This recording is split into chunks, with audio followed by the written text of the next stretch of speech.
تدخل والخطأ كان من فيفياني. كرة لمحرز، 5 لاعبين 6 لاعبين جزائريين على الخط بالراس من الدفاع. من جديد صعبة أول أهداف المباراة. مندي يتمكن من الوصول إلى الشباك. مندي في المكان المناسب في هذه الكرة واللقطة بعد تنفيذ مخالفة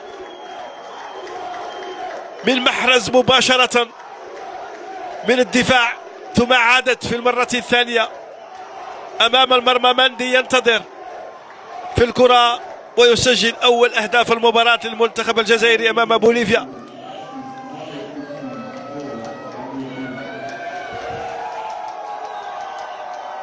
واحد 0 للمنتخب الجزائري. 5 دقائق قبل نهاية الشوط الأول من المباراة.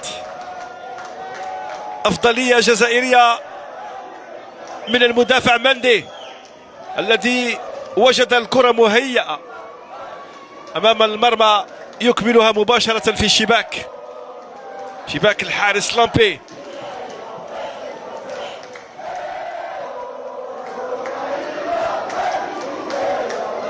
فرنانديز، كرة عمورة صعبة. عمورة يا سلام، ولكن أرضية. الحارس يتمكن من التصدي لهذه الفرصة الكبيرة أمام عمورة. بالعيد يوصل لحاج موسى. حاج موسى داخل منطقة العمليات.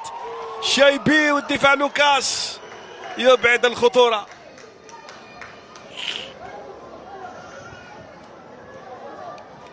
الحارس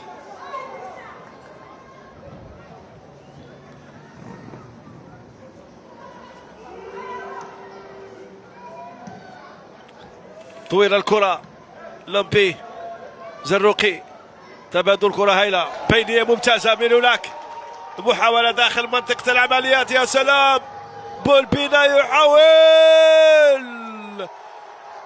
هدف الثاني من البديل. قويري داخل منطقة العمليات بعد عملية هجومية. تبادل كرة، بولبينا يلعب مع قويري، والهدف الثاني للمنتخب الجزائري.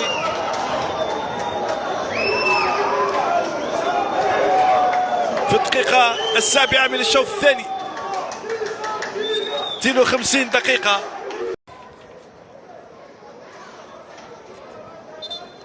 سجل مندي في الشوط الأول، وسجل قويري في الشوط الثاني.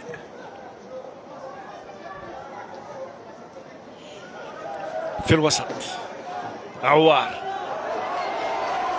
حاج موسى، عملية هجومية، محاولة البحث عن بولبينا داخل منطقة العمليات. يوصل بولبينا، صعبة وخطيرة. بولبينا من جديد. قويري، الهدف الثالث والثاني لقويري بعد دقيقتين من الهدف الثاني. عملية هجومية سريعة مرتدة للمنتخب الجزائري تكلل بالنجاح وبالوصول إلى الشباك. بولبينا عمل كل شيء في هذه الكرة، وبعد ذلك قدم تمريرة حاسمة لقويري البديل الذي سجل الثنائية.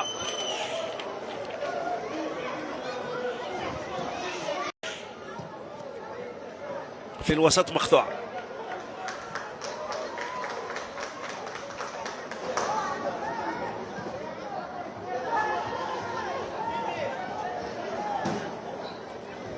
ستيل البديل الآخر. كرة من جديد، حاج موسى، يا سلام، في الشباك. الرابع للمنتخب الجزائري حاج موسى. أنيس، انفراد بالحارس، لا يضيع مثل هذه الكرات. دخل المنتخب الجزائري بقوة في الشوط الثاني.